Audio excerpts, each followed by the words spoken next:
Welcome to The Awakened Heart, a podcast for healing women.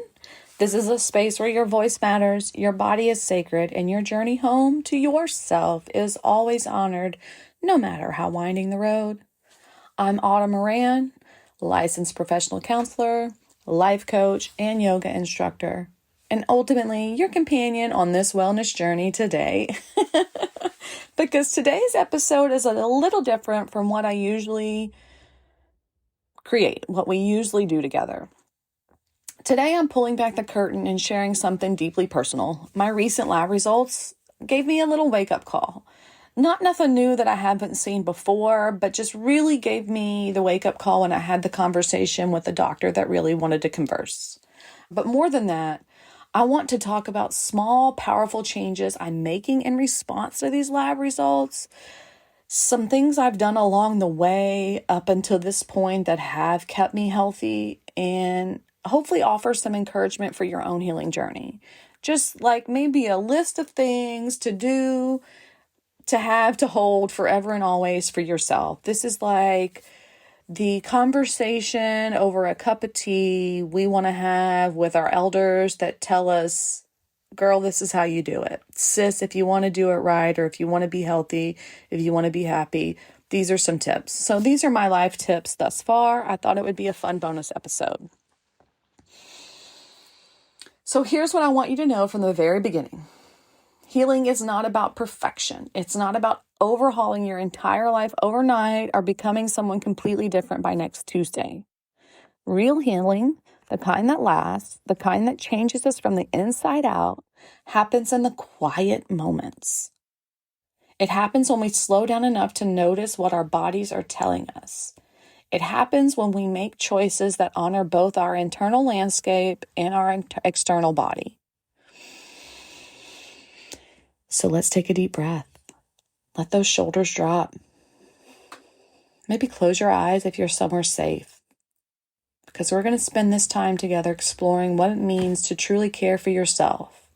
Not as a luxury, and definitely not as a motherfucking afterthought, but as a necessary, beautiful part of being human.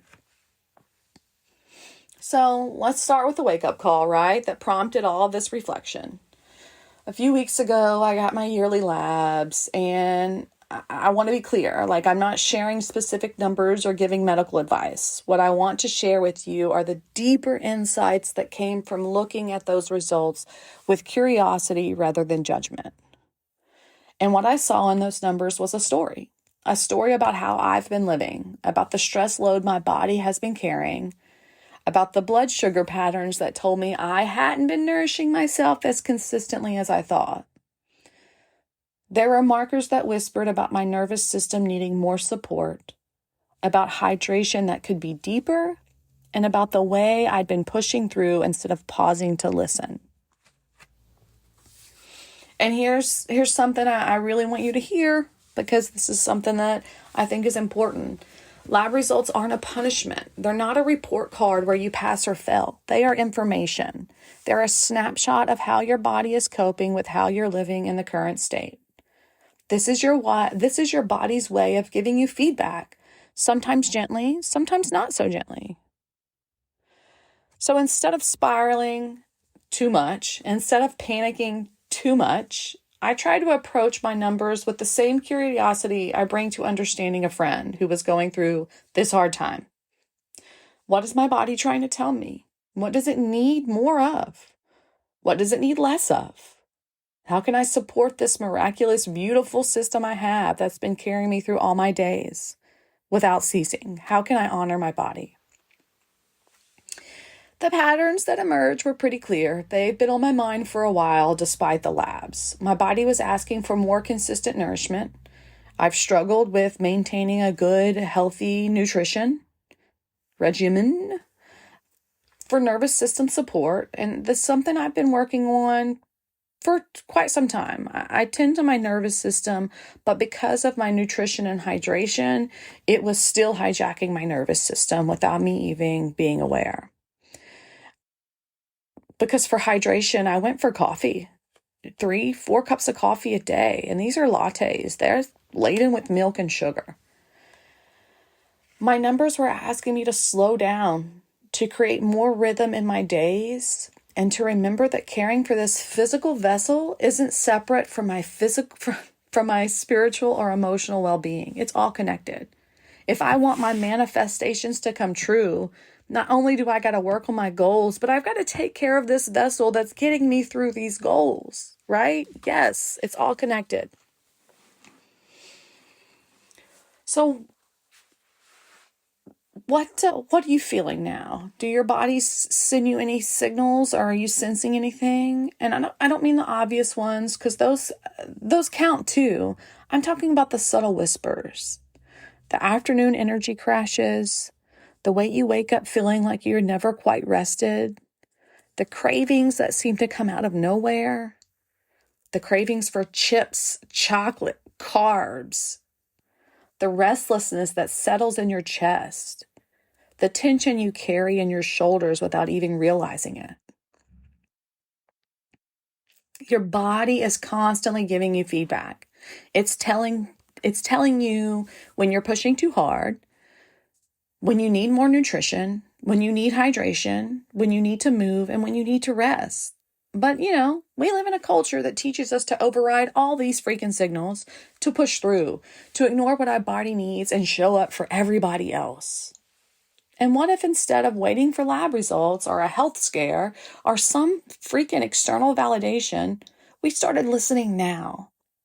What if we listened and treated these whispers as valuable information rather than inconveniences? Right? We don't have to power through this. This is something to hold sacred and honor. So ultimately, my lab results have been a gift. They have given me permission to make the changes in my nutrition and hydration that I've been thinking about, that I've been putting off. They reminded me that this body I live in deserves the same tender attention I'd give to someone I love deeply. Because here's the truth. You cannot separate your physical health from your emotional well-being, your spiritual growth, or your capacity to show up fully in your life. So what does it look like to translate these results and body wisdom into daily life? I want to share some shifts that I'm making, not because this is what you should do. You don't need to be me. We're not the same. But because sometimes hearing someone else's approach helps us think about what might work in our own lives. So this is me trying to help you help yourself. The first major, huge shift that might surprise you, if anyone knows me or has heard any of the podcasts before, I sip my coffee even when I'm recording. I used to rely on my morning coffee ritual. I mean, it was all I would think about as soon as I would get up and throughout the day until it was too much and I knew I needed to eat. Now, before you panic, if you're someone who considers coffee as a food group, I get it. This is not about perfection or deprivation.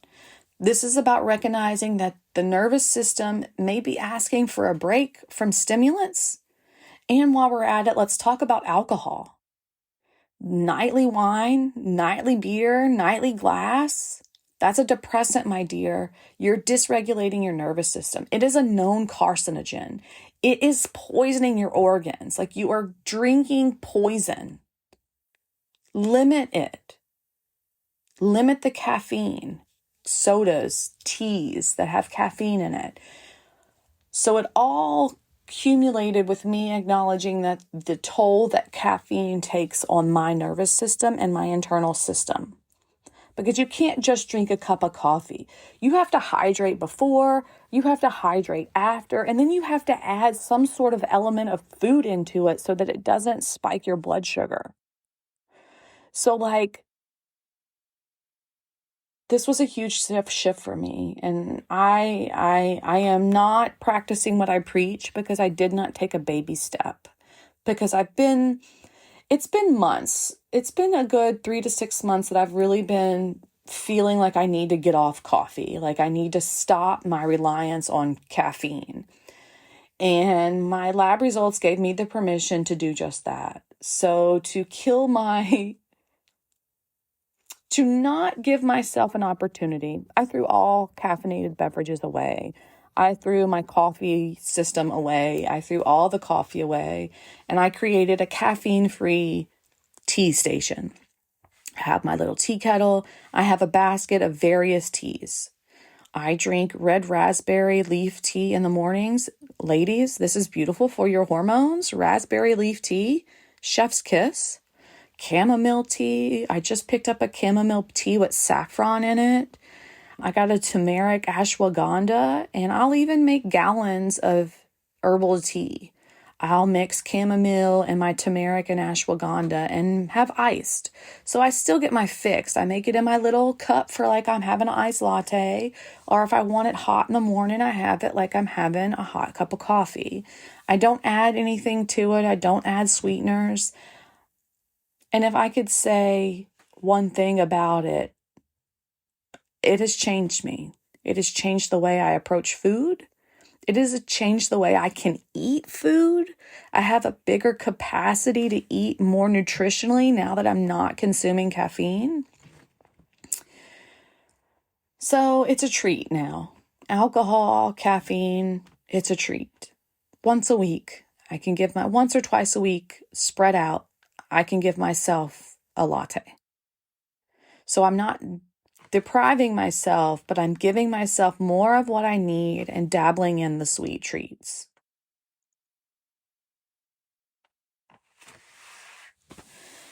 All right, so that's my coffee. It has been a changer, and I thought it was going to be really hard, but once I got into it, I look forward to my tea. I enjoy my tea.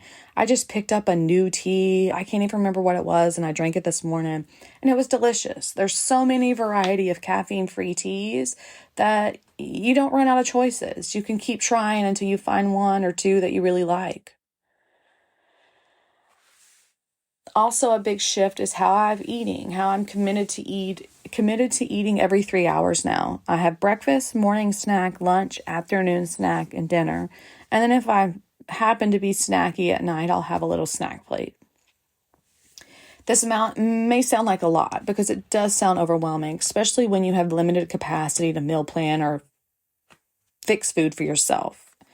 If caffeine is part of this, start with the caffeine first, then see where the nutrition is. It might be a little easier.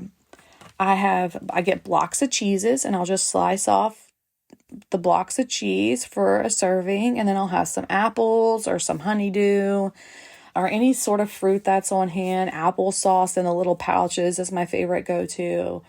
Walnuts, I love to snack on. Carrots, just a whole carrot is really good. Get you some hummus. I have a very limited palate, so these are the things that I've found. And by the way, if you're not against bread, if you can handle gluten, Sola, Sola, they have bagels, all flavors, that have 30 grams of fiber.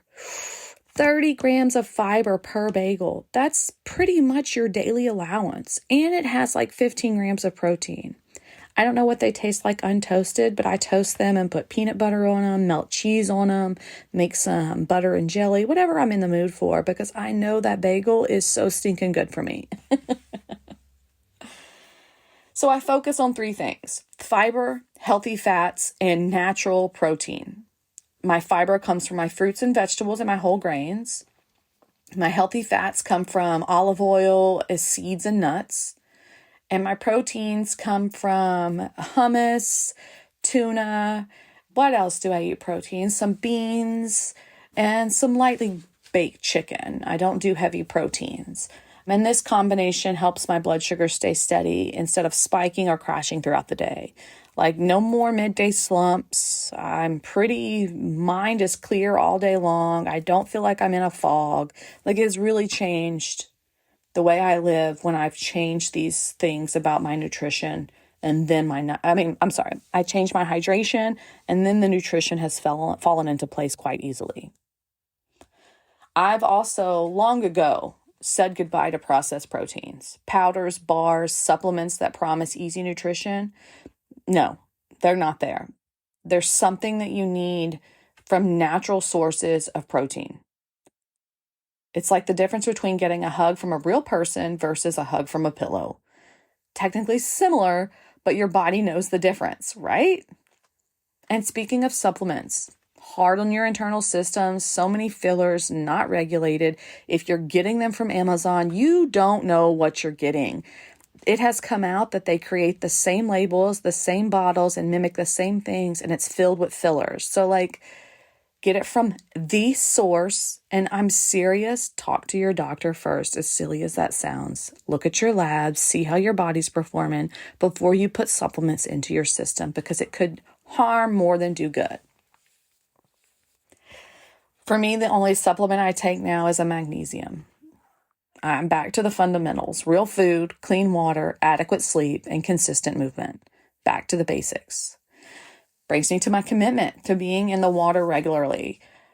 It regulates your nervous system. I don't drink it, but being in it, swimming when I can, taking baths that feel like rituals rather than just cleaning. I mean, even dancing or swaying or singing in the shower.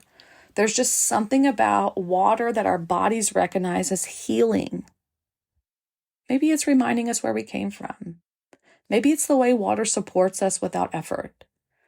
But find a body of water. Walk by a body of water if you can. Stand in the rain instead of running from it. Just let your body remember that we're mostly water, and that element deserves our attention and respect.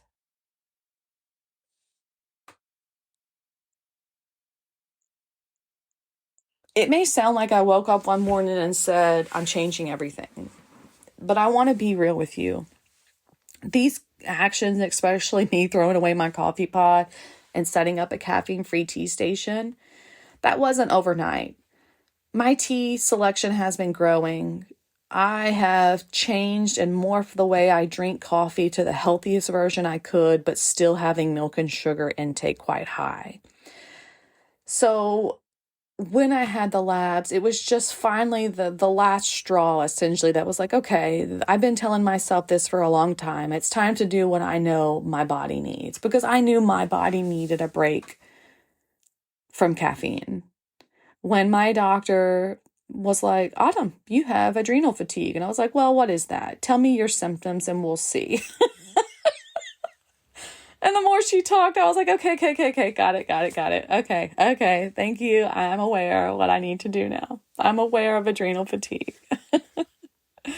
But I want you to hear in all of this is that these aren't restrictions. These are choices made from love. I want you to make these choices because you love your life, because you love your body, because you want to see all of it through.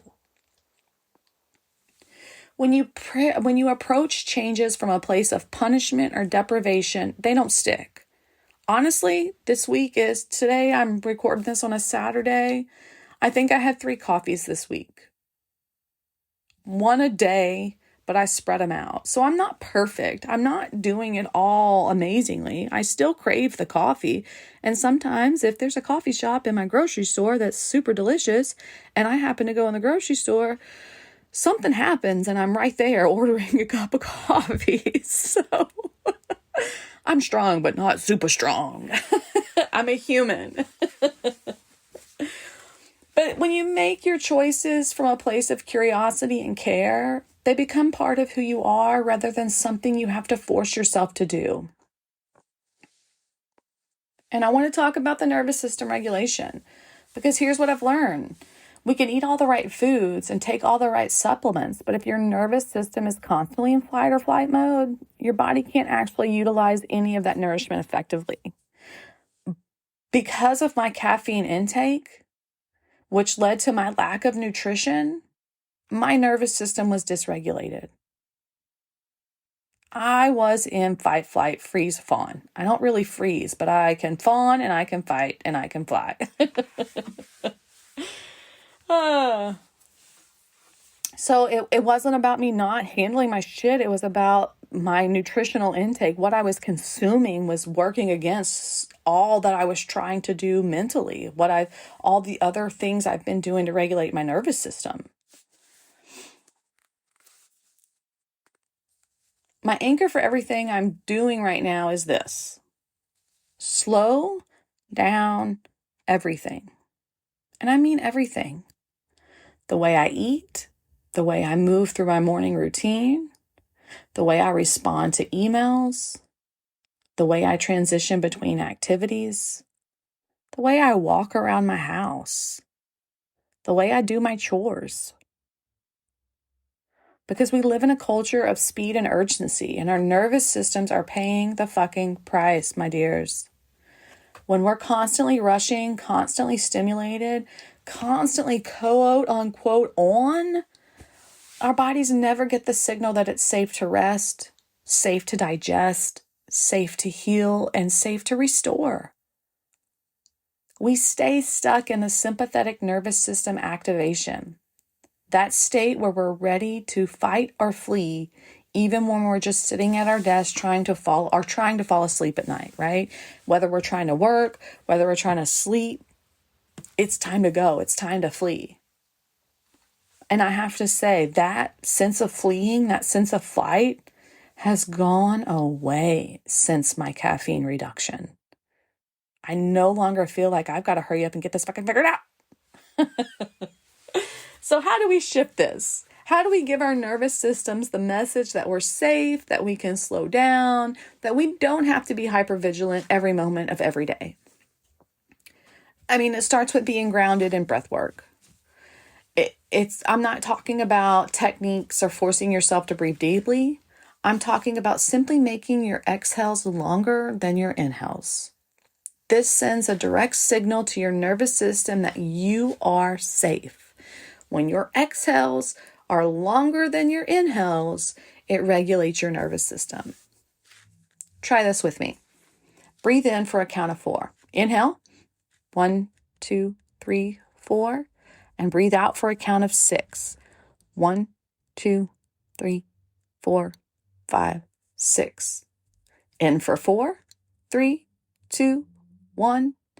Out for 6, 5, 4, 3, 2, 1. Notice how even just 2 breaths can begin to shift in your body, can shift something in your body. Your shoulders might drop. Your jaws might soften. This isn't magic. It's biology. Inhale deeply. Let it all out for 6, 5, 4, 3, 2, 1. And if the breath isn't accessible at first, which can be very true for people that have experienced trauma, orienting yourself, grounding yourself. This is simply looking around your environment and noticing what you see, not analyzing or judging it, just noticing it. Right now, without moving your head too much, what do you see in your peripheral vision? What colors? What textures? What's the quality of light? And then take that deep breath with that longer exhale. This practice pulls you out of your internal stress loops and back into your body, back into the present moment. It reminds your nervous system that you are here now, that you're in a safe moment.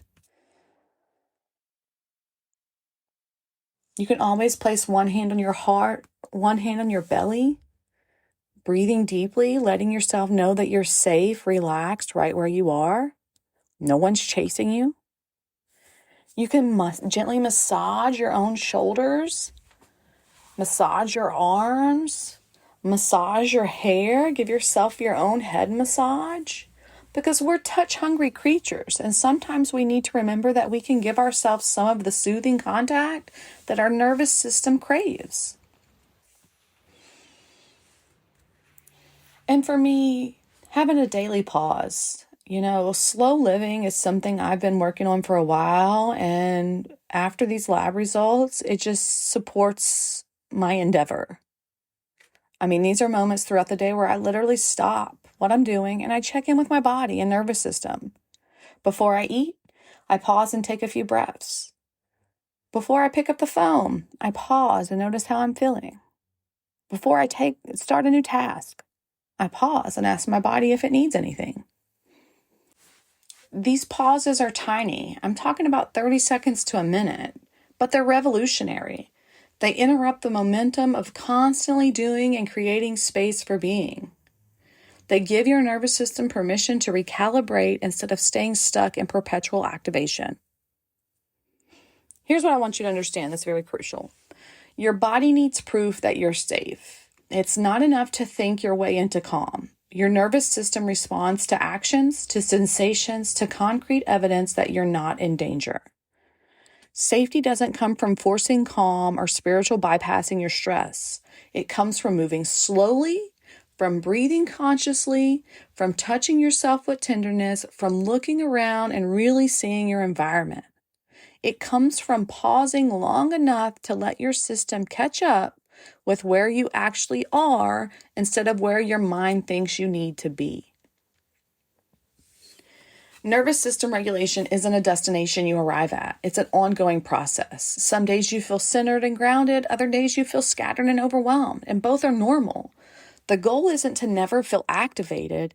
It's to develop tools to return to your center when you do feel activated.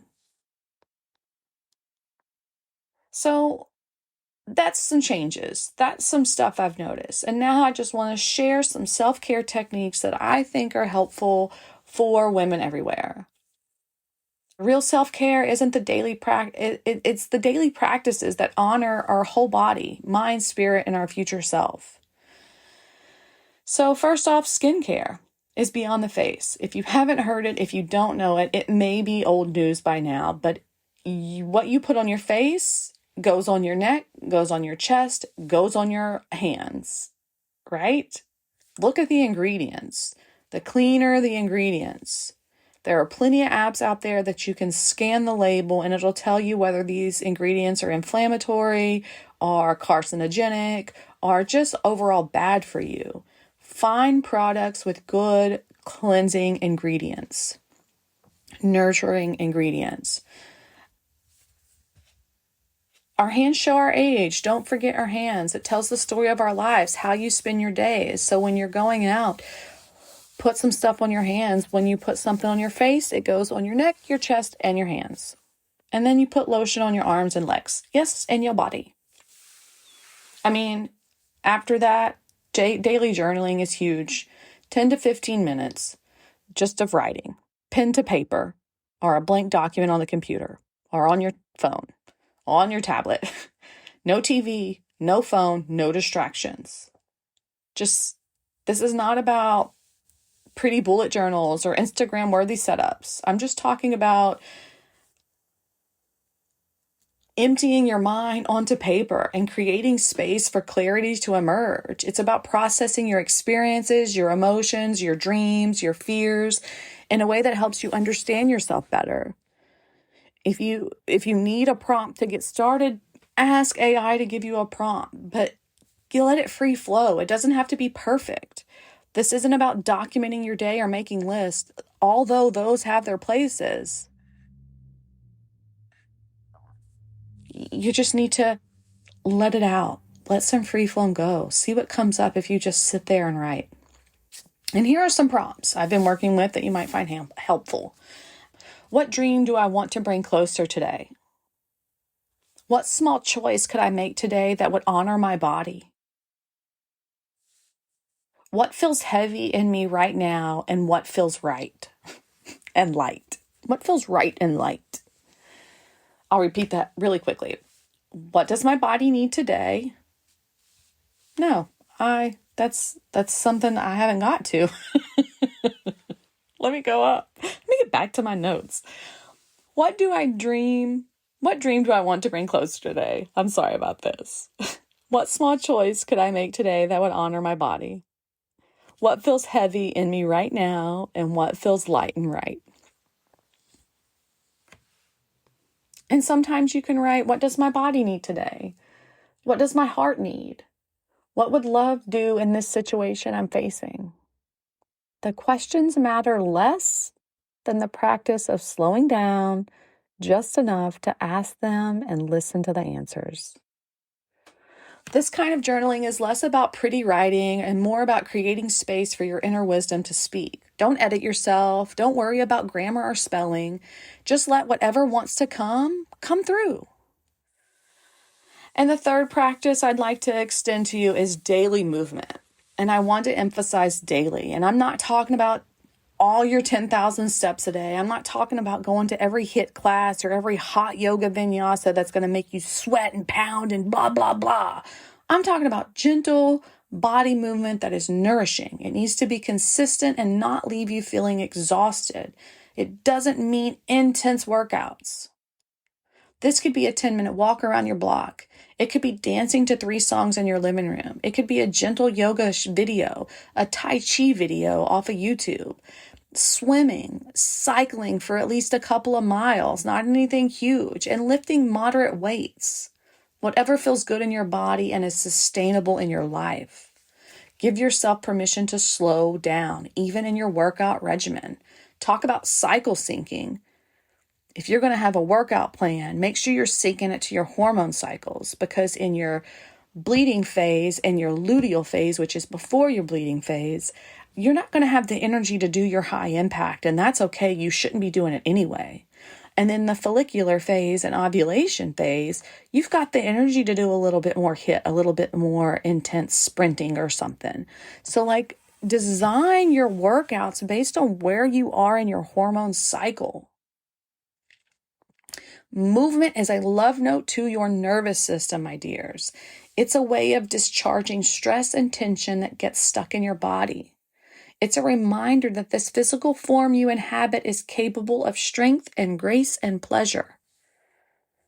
Find what you enjoy, not what you think you should do. If you hate running, don't run. If you love to dance, dance. If walking while listening to a podcast brings you joy, then do that. The best exercises are the ones that you actually do consistently. And then now, another suggestion that might be harder to implement, but is just as crucial, is therapy or life coaching. I want you to hear this. Don't wait for mental health crisis to get support. You wouldn't wait for your heart to stop beating to see a cardiologist. Mental and emotional well-being deserve the same proactive care. If you had heart palpitations for a few days, you'd go see a doctor. If you're feeling some sort of way for a few days, go see your therapist or coach. If cost is a concern, and it's a valid concern, many therapists offer sliding scale fees for private pay if you don't have insurance. Most insurances cover therapy, Grow Therapy, Headway. There are plenty of platforms out there that will take major insurances and only charge you a copay. You can do it from your home. It's a virtual. You can pick anyone in the state of Texas, not someone close to you in your town. So more privacy.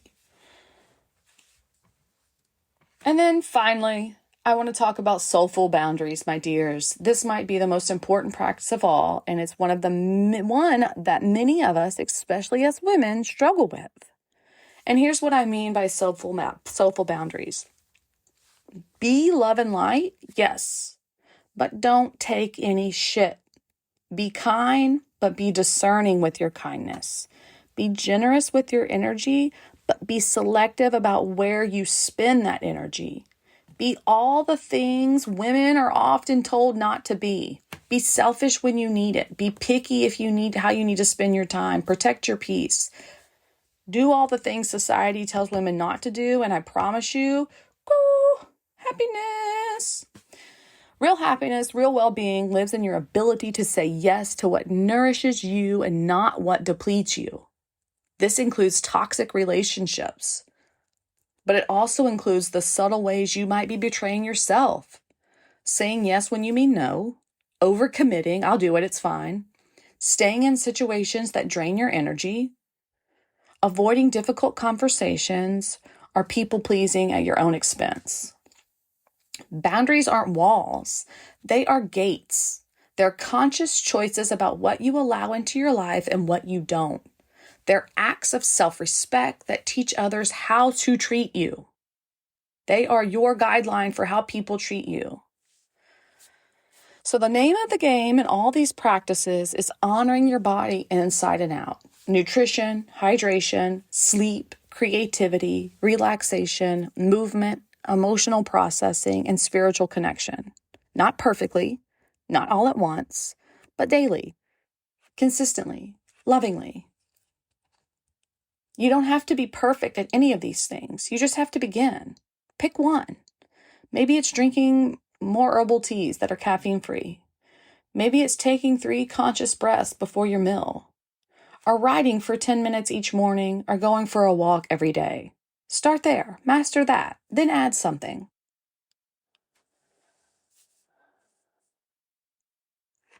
Here's what I've learned about healing so far, about change, about becoming the person you're meant to be. It doesn't happen in extremes. It doesn't happen through massive overhauls or radical transformations that you can't sustain. Real, lasting healing happens in everyday rituals. It happens in the small choices you make when no one is watching. One small shift done daily is infinitely more powerful than one huge overhaul that burns you out and leaves you feeling like you failed. Your body responds to consistency, not intensity. Your nervous system responds to gentleness, not force. I think about the way water shapes a stone, right? It's not through violent crashes. It's through persistent, gentle contact over time. And that's how we change too. Drop by drop, choice by choice, day by day. Maybe you're listening to this and thinking, I don't have time for journaling or movement and perfect nutrition or therapy. I hear you. Life is full of complicated and demanding shit. But here's what I want you to consider. It's not all or nothing. You don't have to do everything at once. You don't have to even be perfect at it. You just have to begin somewhere. You just have to start slowly. One new tea a week. One caffeine-free beverage instead of a caffeinated beverage. One vegetable or fruit instead of some chips. Or just eat the chips and have the fruit, sis. Just eat, you know what I mean? Like, meet yourself where you're at. Just eat the fruit, then have some chips. Start small, start somewhere. Just start small.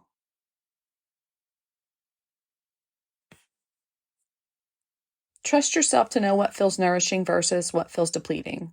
Trust your body to guide you toward what it needs. And trust your intuition to tell you when something is working and when something is not. And I also want to acknowledge that change can be scary, even when it's necessary or positive.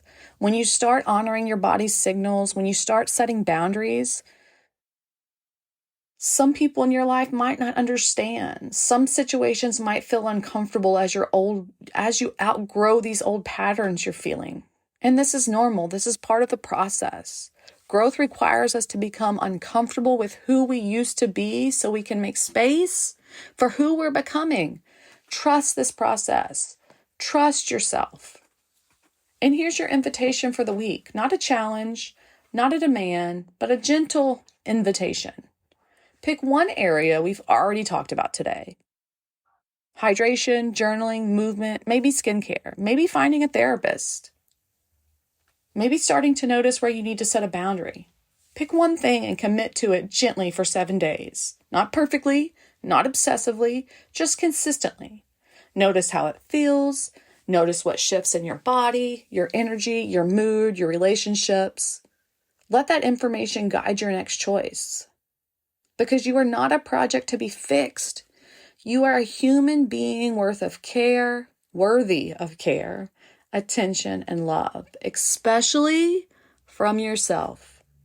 Every small choice you make to honor your body, to tend to your nervous system, to care for your emotional well-being is an act of radical self-love in a world that profits from your disconnection from yourself. I want to thank you for letting me share something so personal with you today. It feels vulnerable to talk about lab results and the way I'm changing my life because I'm a therapist, I'm a life coach, and people assume that I'm perfect and do everything right, but also I'm a human being outside of my career and I have my own struggles. But I believe there's power in honest conversations about what it really looks like to prioritize our well-being. You don't need to wait for lab results to change your life. You don't need a wake-up call or a health scare to start listening to what your body has been telling you to do. Your body is already whispering. The question is, are you ready to listen? Maybe it's been whispering that you need more rest, more nourishment, more joy, more support. Maybe it's been asking you to slow down, be more gentle with yourself, speak more kindly to yourself. Because here's the truth. You are someone who is worth loving deeply. Your body is worth caring for. Your well-being is worth prioritizing because your healing matters, not just for you, but for everyone whose life you touch. So as you go into your week, I want to leave you with this blessing. May you slow down enough to hear your body's wisdom. May you trust the signals it's giving you. May you care for yourself in small ways that ripple outward into every area of your life. May your healing be steady, loving, and uniquely yours. May you remember that every choice you make to honor your body is a choice to honor the sacred life force that moves through you. And may you know, deeply know, that you are worthy of every good thing you're creating for yourself. Thank you so much for being here, for noticing, and thank you for letting me be part of your journey. If this episode helped you feel more understood or less alone, please share it with someone that may feel the same. I'd love to hear from you. Message me, comment, follow. And if you need someone to talk to, talking about therapy, I offer private sessions virtually in the state of Texas. I offer virtual life coaching if you're outside of the state or abroad. And I'm here to hold space for you. It is my honor, my privilege, my just life's purpose to help women like you every day find their peace, find their joy, find their love for life. If that's something you're curious about, you can fill out a consultation form via my link tree in my show notes. Also, there's a good Spotify playlist there for women that want to jam out to some empowering music. You are never too late. You are never too much, and you don't have to figure it out all alone, my dear. Until next time, may you be happy and free. May mine and your healing ripple outwards to bless the world with happiness and freedom. Take care, you, and I will see you soon.